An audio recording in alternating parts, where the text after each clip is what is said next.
Hi, welcome to another video. This is my second video with regard to new releases released in 2024 in March. Yes, I've been a bit bogged down with catching up on listening. So I've decided to put this out. It's brief, it has to be said. And a handful of albums, some of which I've listened to more than others, but I feel you need to know about them. So let's get on with it. The first one is the eighth album by the Kaiser Sheets. It's actually called the eighth album.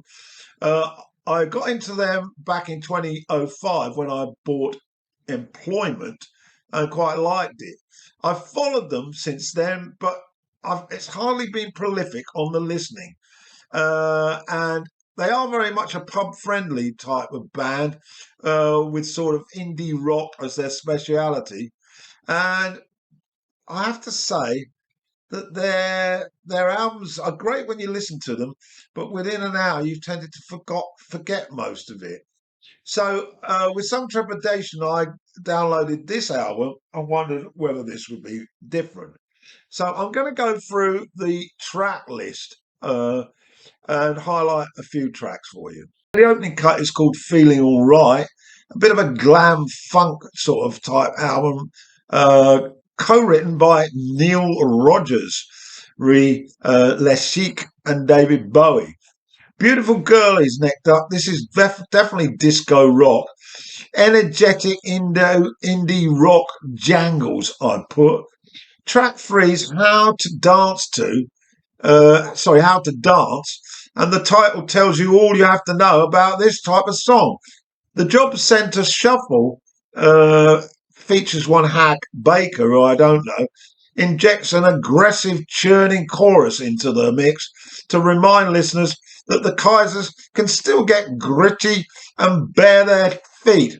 This is the best track on the albums this far, and it has a very much a working class feel, which was where they originated from. And then Burning in Flames, sparkling production with dramatic strings, but it has a rather 80s disco feel to it. And the last one I want to highlight, Sentimental Love Song. There's a really nice guitar solo in the middle of this. But once again, this new album doesn't really tread any new ground. And so I'm basically suggesting that if you are a big fan of the Chiefs, you'll love it. If you're new to the Chiefs, you might wonder what's all the fuss about. I wonder how many times more I will listen to this. But anyway, it's my first new release for my video 2 for March. Third offering is it's an album that was actually recorded in 1971, but it's been released. It's from the vault of Alice Coltrane. It's called the Carnegie Concerts. And I put this on, and I must admit, it was beautiful. It's suitable for hot summer afternoons with a nice bottle of wine, I think, and you can wallow in the splendour of Coltrane's great talents to improvise jazz with a serene feel, very much following on some of the work of course, her infamous husband, John Coltrane. I'm not highlighting any tracks here. They tend to take up the length of one side. All I can suggest, I will put an extract on here for you to peruse if you're on Rumble, of course. My next offering. This is one of the best albums I've heard this year. This video, of course, coming out in September, but it was released in March. And it's by Beyonce, and it's called Cowboy Carter.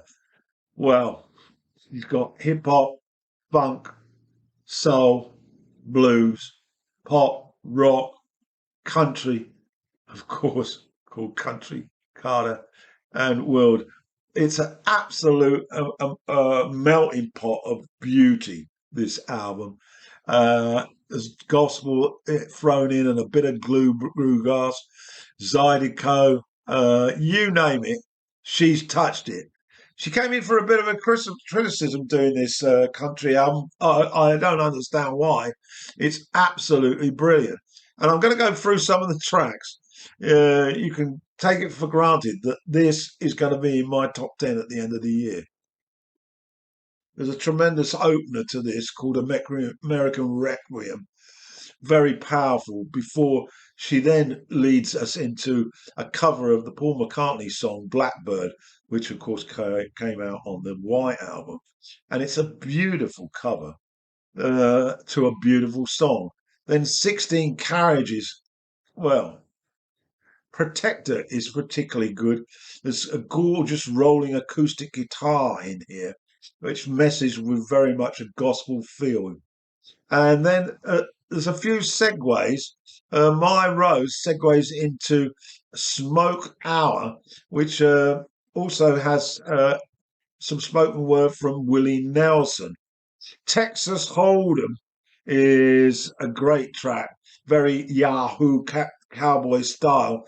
And it's got a tremendous banjo stuffed in the middle. It's got a real live hoedown feel to it. And of course, just to complete it, is the fiddle being played. Bodyguard, I love this one as well. Gorgeous vocals again from Beyonce here, as it swings with panache. And then the last one I'm going to mention, because it's a long album, this is Jolene, another great acoustic riff. Sounds a little bit like Lindsey Buckingham on guitar. And then there's those hugely powerful gospel backing vocals. This is a 5-star album from a 5-star artist, and you must check this one out. It's Cowboy Carter by Beyonce. And now we'll get to those songs, if you're on Rumble, of course.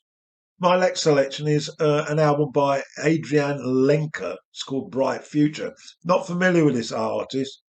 It's very much an alternative rock mixed with folk. So we get acoustic guitars, pianos, and a touch of violin there. It's 2 years on from her work with Big Thief, again a band that I know and I have an album or two, but not too familiar with them. And this album finds a solo Adrianne Lenker delving into a wide range of topics: love, climate change, gratitude, being overwhelmed, and her trademark intimate spin. And there is another review for this on Spectrum, and that will be in the description. So I'm going to have a little dip into the track list. It opens up with Sadness as a Gift. The violins make this song an appealing for your earworm. No Machine has a rolling acoustic guitar, and I like the violin on Empire, sorry. And this is very much going to be a work in progress, this album, but there's enough there to keep you interested, I think. So that's the Adrianne Lenker album. Next up is an album by Peter Garrett. It's called The True North. Now, if you're not familiar with Peter Garrett, this is his second solo album, but he basically came to fame back in the 80s with the huge Australian band Midnight Oil. He was the front man, the lyricist, and he later became a politician, very left-wing politician, it has to be said. And his albums continue in this vein. He's very confrontational with his lyrics. He basically doesn't really agree with capitalism, and he is left-wing to say the least. And he makes a point: people will not change without pressure to do so. And never a truer word was said. And the True North does nothing but highlight this. It's not the job of Garrett to win the world, but the True North has a stern message. It's also got a sort of pixie style to it. That's all I wrote. It continues to lash out at the right-wing clowns and encourage political action against the globalists. Garrett said, with the Oils and even the first solo album, there was plenty of banging down the doors and speaking out about the things that need to change. There's still a bit of this on this album, of course, but generally these songs are reflective of the special things we need to cherish, the natural world we need to consider to avoid it all going down the drain. I listened to this album a couple of times, needs more work on it. This is a bit about the track list. The second track, Pado, has some very slick bass and chopping chords. Innocence, part one and two, I like this. Cello is added to the basic rock sound. There is a basic rock sound throughout this. So, Midnight All fans, well, you'll be happy with this. Garrett again preaches for a moral transformation. And he prods his listeners with facts about the globalists. Hey, Archetype, there's some nice interludes from harmonica here, and the sweet piano and bass combined with that sharp mixing rhythm that emanates throughout. This is definitely a work in progress, but I love his vocals. He snarls at you, and you know what he's on about. And his politics also mix with my politics. Anyway, that's The True North. Pete Garrett, new release in March of this year. And we'll get a couple of those tracks now for you to hear. Right, number 7 then in this video. This is an album by the Manchester-based band Elbow, and it's called Audio Vertigo. This is their 10th album. Now, confession time. I have all their albums, but would you describe me as a big fan of Elbow? No. Would you describe me as a person who knows their albums very well? Not really. So why have I got all the albums? Well, Elbow are an art rock band that requires careful listening, regular listening, and they certainly are hugely talented. But don't expect to get catchy rhythms and 3-minute pop songs with this band. They're of course fronted by Agave, and he is the brains behind this band. And this album, funky textures, dark grooves, heightened rhythmic heft, and overall punchiness, alongside elegant arrangements. It's described as distilling the many attributes into one of their most exciting albums in years. Well, that was from a critic, and I can't actually say that about this because I haven't listened to it enough. It's very sophisticated art rock, though, and it's got some catchy melodies, but you need to search them out. And I'm going to search out a few tracks. First track, Things I've Been Telling Myself for Years. And this tends to take us through an experience that suggests when you walk into every room, you're ascending for an Oscar, kissing hands and shaking babies. Oh, well, there we are. It's a very grandiose type of track. Lover's Leap has some nice horn driven into an Afro pop type of beat. And Where Is It?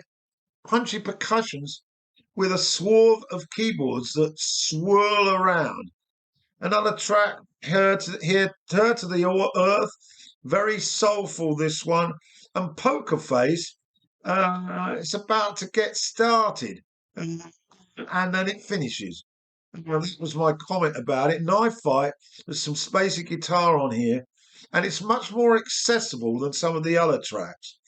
And Good Blood Mexico City has what is described by one critic as mathy indie rock. Many more tracks than that. Work in progress. But if you're an Elbow fan, I'm sure you will not be disappointed. And I'll throw a couple of tracks on for you listeners. Just make of it what you wish.